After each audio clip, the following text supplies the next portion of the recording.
बिस्मिल्लाहिर्रहमानिर्रहीम। अस्सलाम वालेकुम डियर स्टूडेंट्स। उम्मीद करता हूँ कि बेटा आप सब खैरियत से होंगे। Welcome to the Lahore Garrison junior and upper school and welcome to ninth biology class. Ninth biology बेटा जी चैप्टर नंबर 7 बायो इनर्जेटिक्स।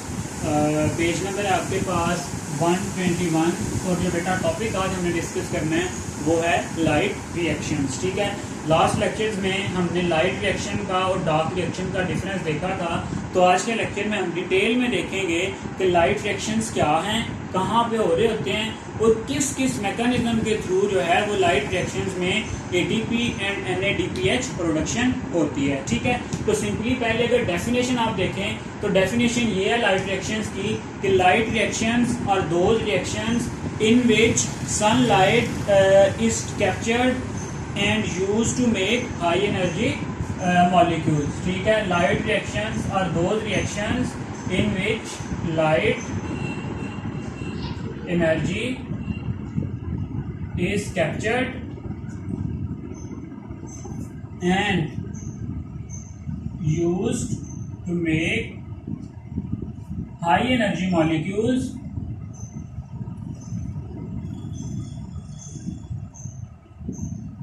अब वो जो हाई एनर्जी मॉलिक्यूल है आपके पास बेटा वो कौन कौन से हैं, वो होते हैं आपके पास ATP एंड NADPH।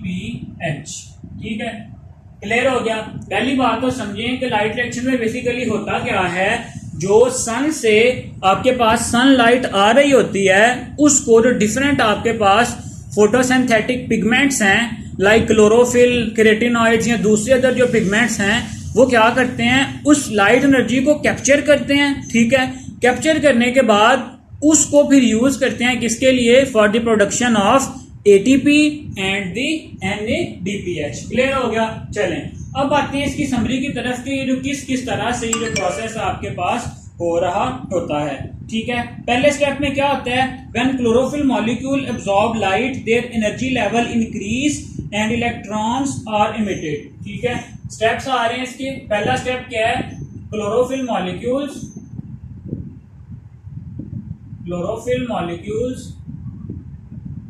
एब्जॉर्ब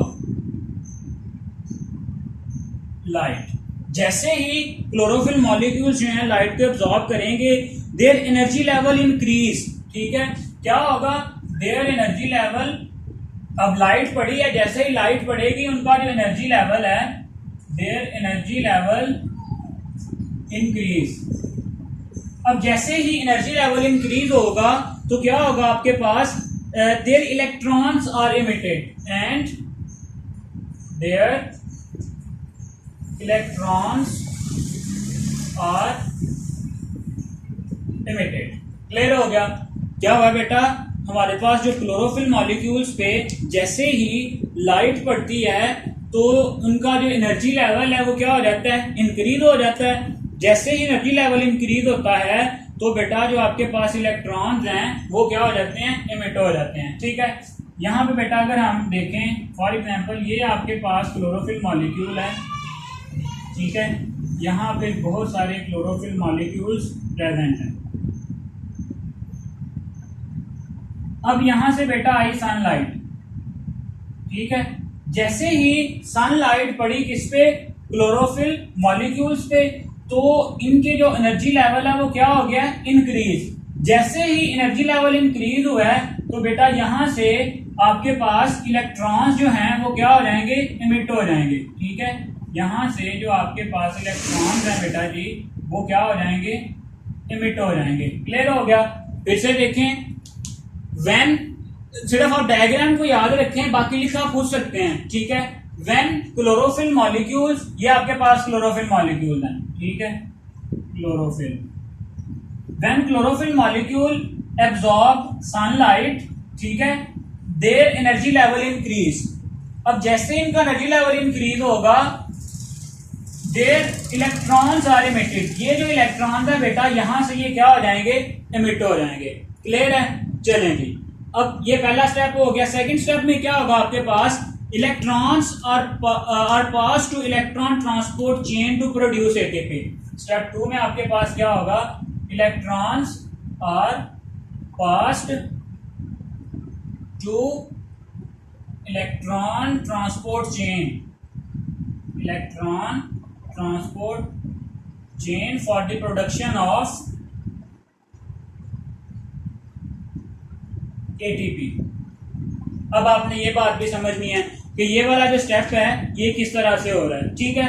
अब बेटा देखें, यही जो दो ये जो इलेक्ट्रॉन यहाँ पे इमिट हुए हैं, इन्होंने क्या लिखा हुआ है, electrons are pass to electron transport chain.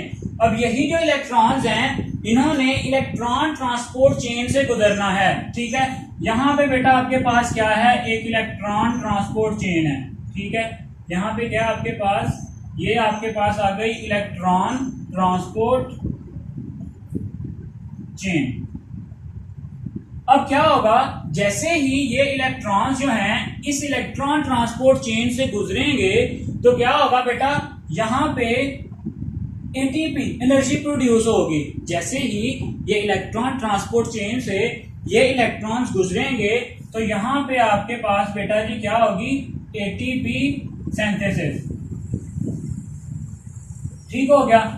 यहां पे आपके पास एटीपी सिंथेसिस होगी। दोबारा से देखें, पहले स्टेप में क्या हुआ, सनलाइट एब्जॉर्ब हुई, ठीक है, एक्साइटेड टू हाई स्टेट, ठीक है। जैसे ही उनका एनर्जी लेवल इंक्रीज हुआ, इलेक्ट्रॉन्स क्या हुए, इमिट हुए।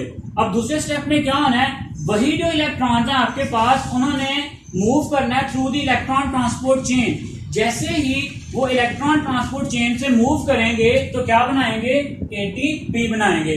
किस प्रोसेस के थ्रू बनाएंगे ये हम आगे जाके डिस्कस करेंगे। सिंपली अभी आप ये याद रखें कि जैसे ही इलेक्ट्रॉन ट्रांसपोर्ट चेन से मूव करेंगे तो क्या बनेगा, आपके पास एटीपी सिंथेसिस होगा। तो दो स्टेप्स क्लियर हैं आपको। चलें थर्ड स्टेप की तरफ आते हैं कि थर्ड स्टेप में आपके पास क्या होगा, light also break water molecule and oxygen is released, ठीक है। थर्ड स्टेप में बेटा light also break water molecule and oxygen is released. अब जो ये जो लाइट है जब ये वाटर पे पड़ेगी तो बेटा वहां पे भी जो आपके पास वाटर मॉलिक्यूल है उसकी भी ब्रेकडाउन करेगी, और जो वाटर मॉलिक्यूल की ब्रेकडाउन है उसको हम कहते हैं फोटोलाइसिस, ठीक है। क्या कहते हैं, फोटोलाइसिस, ठीक है। The hydrogen atom of water give electron to chlorophyll and become ions. ये बात थोड़ी सी कॉन्सेप्चुअल है। क्या, the hydrogen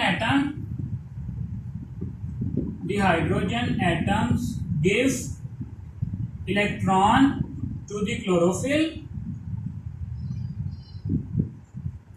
and become ions, और आयंस बन जाते हैं। चलें अब यहां पे हम देखते हैं कि किस तरह से जो वाटर है उसकी ब्रेकडाउन हो रही है और किस तरह से।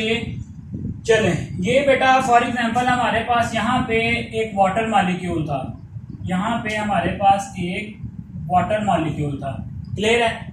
अब जैसे ही इस वाटर मॉलिक्यूल पे सनलाइट पड़ेगी तो एक एंजाइम की मौजूदगी में ये जो वाटर मॉलिक्यूल है इसकी क्या हो जाएगी, ब्रेकडाउन हो जाएगी। किसमें ब्रेकडाउन हो जाएगी, दो हाइड्रोजन आयंस, ठीक है, प्लस ऑक्सीजन, ठीक है। ऑक्सीजन, यहां पे जो ऑक्सीजन पैदा होती है बेटा ये ऑक्सीजन एटम पैदा नहीं होता बल्कि मॉलिक्यूलर ऑक्सीजन होती है। इस वजह से हम इसे क्या लिखते हैं, 1/2 O2। क्लियर हो गया। दोबारा से देखें, वाटर मॉलिक्यूल था, वाटर मॉलिक्यूल पे लाइट पड़ी, इसकी क्या हुई, ब्रेकडाउन। ब्रेकडाउन से क्या बना, दो आपके पास हाइड्रोजन एटम बने और दो क्या बने, और एक हाफ मॉलिक्यूल बना ऑक्सीजन का। अब आप बेटा यहाँ पे सोचें कि हमने यहाँ पे हाइड्रोजन आयंस तो बना ली हैं लेकिन यहाँ पे इलेक्ट्रॉन्स तो निकले ही नहीं है। तो बेटा ये जो हाइड्रोजन एटम्स हैं ये तब ही आयंस में कन्वर्ट होंगे जब यहाँ पे जो इलेक्ट्रॉन्स हैं वो क्लोरोफिल की तरफ मूव करवा देंगे हम, ठीक है। यहाँ पे आपके पास जो दो इलेक्ट्रॉन्स हैं वो भी बनते हैं, और वो जो दो इलेक्ट्रॉन्स हैं वो यहाँ पे जो गैप है उसको फिल करने के लिए यूज हो जाते हैं। फिर से देखें, वाटर मॉलिक्यूल की ब्रेकडाउन हुई, ठीक है, दो आपके पास hydrogen atom, half molecule of oxygen, और दो इलेक्ट्रॉन बने। अब वो जो दो इलेक्ट्रॉन्स थे वो क्लोरोफिल मॉलिक्यूल ने क्या कर लिए, एब्जॉर्ब कर लिए। क्यों? क्योंकि वहां से जो पहले इलेक्ट्रॉन्स यहाँ पे मूव कर चुके थे, यहाँ पे इलेक्ट्रॉन्स का होल क्रिएट हो गया था, ठीक है। और उस होल को पूरा करने के लिए वाटर की फोटोलाइसिस से यहाँ पे जो इलेक्ट्रॉन्स हैं उनके गैप को क्या किया जाता है, पूरा किया जाता है। क्लियर हो गया? चलें, ये था आपके पास स्टेप 3। अब नेक्स्ट स्टेप नंबर 4 में क्या है, the electrons of chlorophyll after production of ATP and the hydrogen of water are used for the reduction of NADPH into NADPH। ठीक है, चलें, ये इलेक्ट्रॉन्स तो यूज हो गए किसके लिए, for the production of ATP. अब बेटा ये जो हाइड्रोजन आयंस हैं आपके पास, ये भी तो हमने यूज करने हैं ना। तो अब ये जो आपके पास हाइड्रोजन आयंस हैं, water are use for the reduction. चौथे स्टेप में क्या होगा, हाइड्रोजन आयंस ऑफ वाटर किसके लिए यूज होते हैं, are used to reduce NADH into NADPH। ठीक है, रिडक्शन क्या होता है, एडिशन ऑफ हाइड्रोजन। ठीक है, तो यहां पे क्या होगा, जब NADP में हाइड्रोजन ऐड हो जाएगा तो उसकी क्या हो जाएगी, रिडक्शन हो जाएगी। ठीक है, तो बेटा यहाँ पे अब देखिए चौथे स्टेप में क्या होगा, दोबारा से यहाँ आपके पास क्लोरोफिल मॉलिक्यूल है। ठीक है, आपके पास दो तरह के फोटो सिस्टम होते हैं, अभी इतना ही कॉम्प्लेक्सिटी में हम नहीं जा रहे। यहाँ पे बेटा एक और क्लोरोफिल मॉलिक्यूल है। ठीक है, बिल्कुल उसी तरह से यहाँ से दोबारा जब इलेक्ट्रॉन्स मूव करेंगे, यहां से दोबारा जब इलेक्ट्रॉन्स मूव करेंगे बेटा, 2 इलेक्ट्रॉन्स, अब यहां पे क्या होगा, यहां पे जो NADH जो है NADP कन्वर्ट हो जाएगा किसमें, NADPH में। अब ये जो हाइड्रोजन है आपके पास, ये कहां से आए हैं, ये आए हैं आपके पास वही, ये जो वाटर वाले हाइड्रोजन थे, ये यहाँ पे जब इसमें ये इलेक्ट्रॉन और जो हाइड्रोजन है वो एंटर होंगे तो ये कन्वर्ट हो जाएगा किसमें, NADPH में। NADPH क्या हो जाएगा, रिड्यूस हो जाएगा। ठीक है, NADP पॉजिटिव प्लस था, किसमें कन्वर्ट हो गया, NADPH में। कैसे, ये जो इलेक्ट्रॉन्स थे ये भी इसने यूज कर लिए, और ये जो आपके पास हाइड्रोजन आयंस थे, जब ये हाइड्रोजन इस NADP में ऐड हो जाएंगे तो इसकी क्या हो जाएगी, रिडक्शन हो जाएगी। सो हमने शुरू में क्या कहा था कि light energy is captured to make high energy compound, कौन कौन से, एटीपी कहां पे बना है, यहाँ पे by the use of electron, और दूसरा NADPH हमारे पास यहाँ पे उसकी सिंथेसिस हुई है, कैसे, by the addition of the hydrogen. So this is all about the mechanism और the summary of light reaction. Clear है बेटा? लाइट रिएक्शंस में हमने क्या देखा है, एक बार फिर से देखते हैं कि लाइट रिएक्शंस आपके पास ऐसे रिएक्शंस हैं जिनमें जो लाइट एनर्जी है उसको कैप्चर करते हुए हायर एनर्जी मॉलिक्यूल्स बनाए जाते हैं। कौन से, एटीपी एंड NADPH। क्लियर हो गया? अब आते हैं स्टेप्स की तरफ।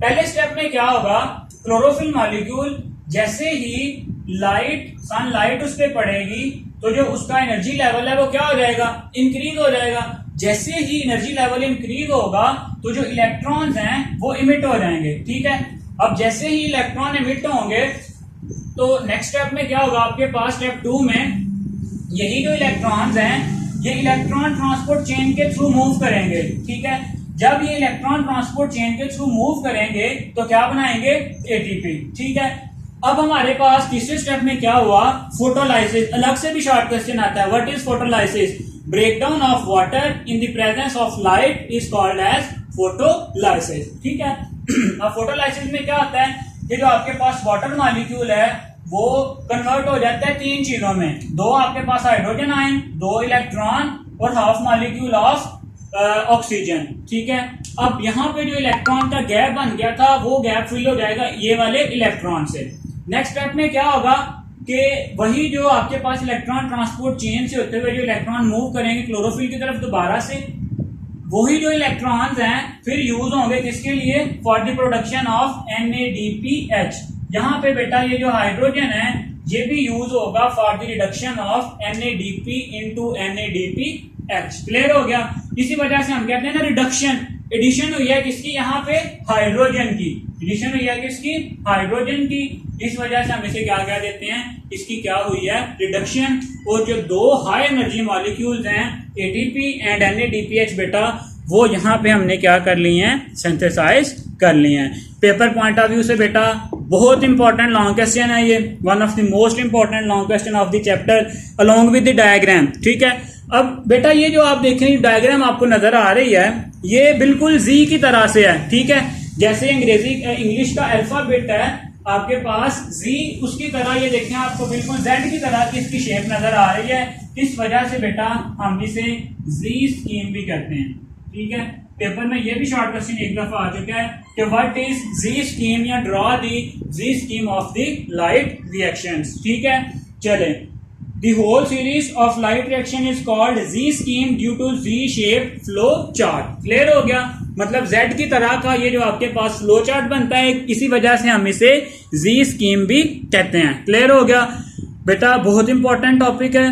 ठीक है, इसे आपने बहुत अच्छे से प्रिपेयर करना है, डायग्राम की बार बार प्रैक्टिस करें, कहाँ से इलेक्ट्रॉन निकल रहे हैं, ATP कहाँ पे बन रहा है, NADPH कहाँ पे बन रहा है, रिडक्शन कहाँ पे हो रही है। ठीक है, रिड्यूसिंग पावर कहाँ पे यूज हो रही है, और जो स्टेप्स हैं इसके, उनमें one by one step wise क्या क्या चेंजेस आ रही हैं बेटा जी, वो सारी की सारी जो हैं यहाँ पे मैंने लिख भी दी हैं और साथ साथ डायग्राम में एक्सप्लेन भी कर दिया है। ठीक है, तो इस टॉपिक को बेटा अच्छे से प्रिपेयर करें, अपनी तैयारी साथ साथ रखें, ताकि बाद में बेटा आपके लिए ये चीज़ें मुश्किलात का बायस ना बने। आपको पता है कि जैसे ही अब आपके स्कूल ओपन होंगे, आपके पास टाइम बहुत कम होगा, तो अभी से जो है मेहनत करना शुरू करें, साथ साथ जो आपको पढ़ाया जाता है उसको प्रिपेयर करें, अपने नोट्स बनाएं। ठीक है, जो क्वेश्चंस आपको बताए जाते हैं वो साथ साथ मार्क करें, या उनके अलग से अगर आपने नोट्स बनाने हैं वो बनाएं। ठीक है, ताकि बेटा लास्ट पे जो आपके लिए ये किसी भी किस्म की मुश्किलात का बायस ना बने।